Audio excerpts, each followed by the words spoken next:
Hello survivors and welcome to another video. In today's video we are back in Soulstone Survivors and I want to do a Paladin build and talk to you a little bit about it. So we're going to get straight into the action and I'm just going to talk about it while we are playing.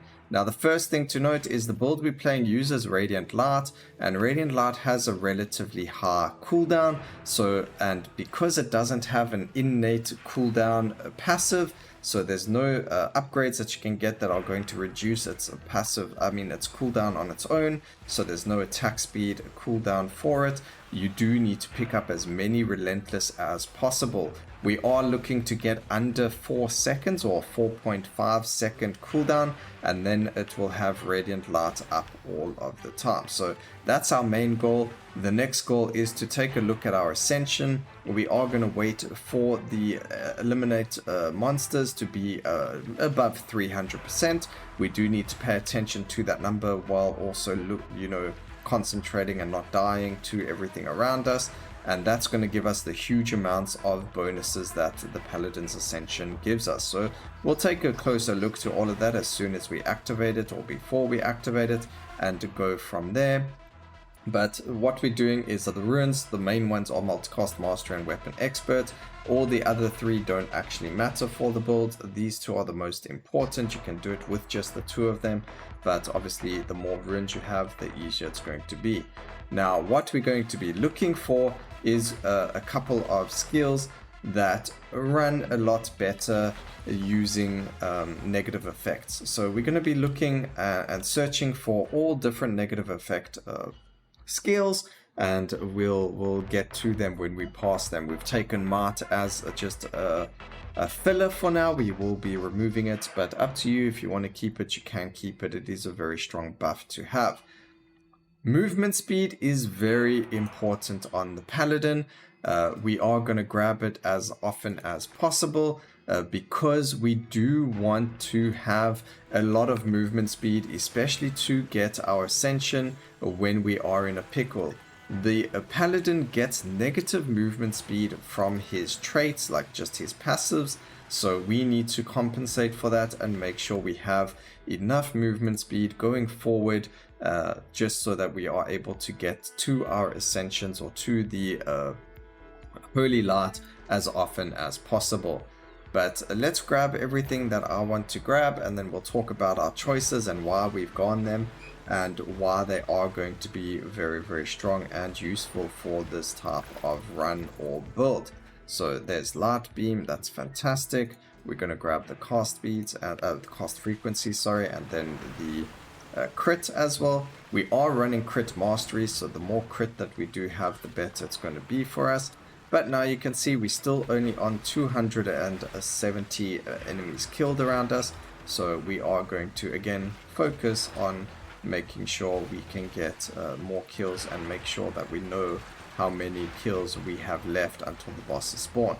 This is actually very, very important because we need to know how much we are going to be, or we need to know when we need to activate the ascension, so that we know we want to activate it now so that we can kill the bosses as quickly as possible. Alright, we were waiting for Beacon of Light as the final skill. That's beautiful, we can get rid of that, and we're going to take one touch of light. So we're going to activate it now. What I want to look at, we are on 60% damage increase, and then we're going to activate it, and it is activated now. And as you can see, we've gone from 60% to 212% increased damage. The more damage we get, the more that number is going to increase, and that's affecting everything. Our Thunderclap, which is level 2, is now dealing nearly 4,000 damage with no buffs except for the Ascension. So we get increased armor, we get increased cast frequency, movement speed, area, damage, crit chance, and crit damage. So you can already see our crit chance is on 85%, which means that we've gone to 414% crit damage as well. So it's just insane amount of stats that we get for free just by concentrating on the Ascension while the bosses are down. And then when you get them up, they just melt. from everything. They melt from the radiant light, the light beam, radiant light, the light beam, and then everything else that comes with it. Now, a lot of you are probably going to be thinking, but broken, arcane mace and radiant light on their own are already so strong. You don't really need the other skills that you've gone for. The reason we've done a build like this is because this is the way that developers wanted your mind to think when playing the game. At least that's my impression of it from when I've spoken to them previously. You know, you got to understand how, you know, this skill applies this effect and that skill applies that effect, and using them together does this effect, and that just makes it a lot stronger having all of these effects. And I know a lot of people are, you know, upset with the coming changes to Misfortune's Embrace and the nerf to Chaos and the negative effect. And it makes sense because, you know, you want to think about your build, not just run a ruin and then go for anything that works.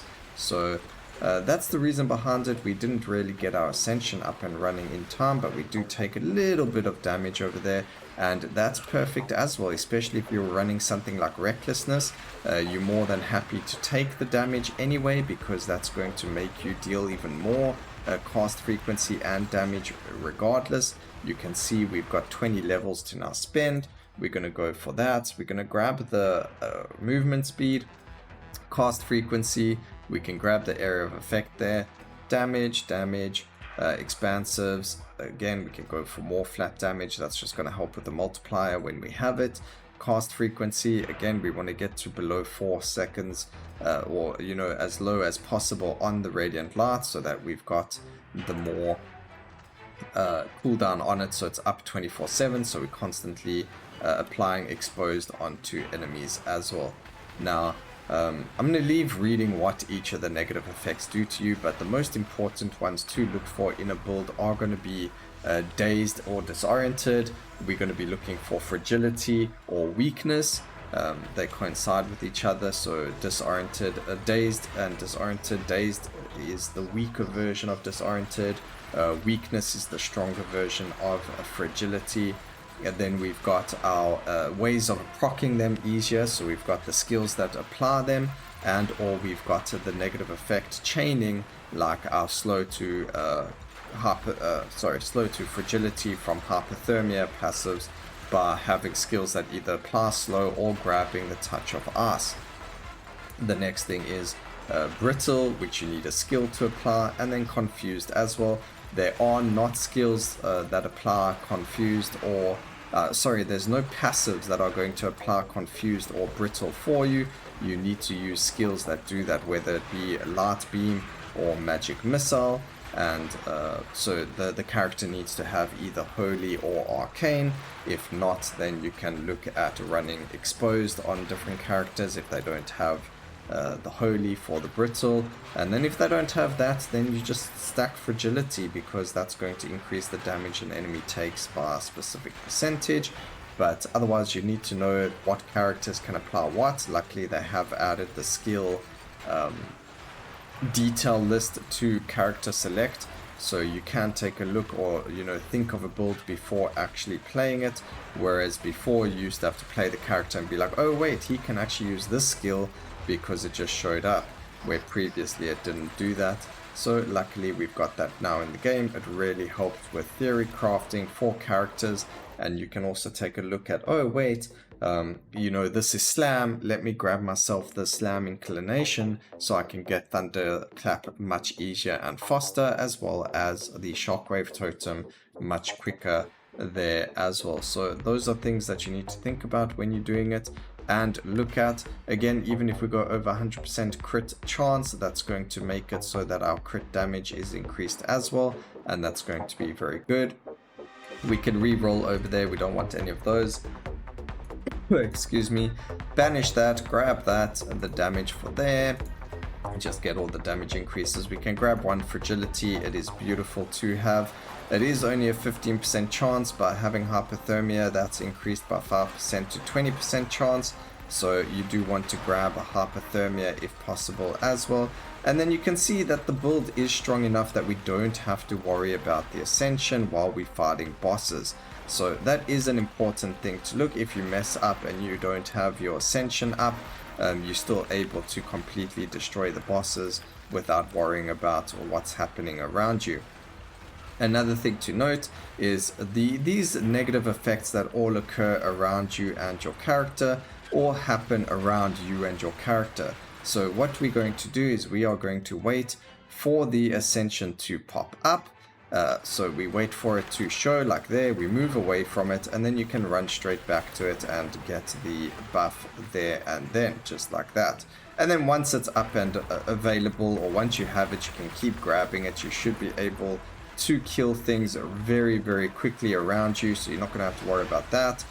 You don't have to worry about pushback because you do have the plus 500% pushback increased from the actual ascension. So while you've got it up and running, you are going to be able to keep it up and running a lot easier than if you didn't. And you know, you don't have to really worry about moving or taking that little bit of damage from, you know, the effects on the floor. The only time that you worry about the effects is when they come from the bosses. So very, very strong little build, and just a clear indication of how strong the ascension for the Paladin is and can be. Now, how well does this work in Overlord? Unfortunately, the balancing of the game does not revolve around Endless or Overlord. So even when the developers are thinking about the things like the Ascensions, they do not think about the state of Overlord and how everything is going to play in those difficulties. So if you are thinking, okay, well, the Paladin or, you know, the Necromancer or the Legionnaire, they trash in Overlord, it's because they aren't meant to be good there. No one's meant to be good. The balancing isn't around that state. It's all around the curses from 1 to 7. So that's why a lot of the time I demonstrate things on just curse 7 runs from there. So, you know, that's just how it is. Let's see over here. Radiant Light dealing the most amount of damage, then Light Beam, then Thunderclap. Really, really good. I hope you guys enjoyed the video. Please remember to like, comment, and subscribe for more videos like this in the future. And always remember, keep safe, survivors. Until next time, cheers.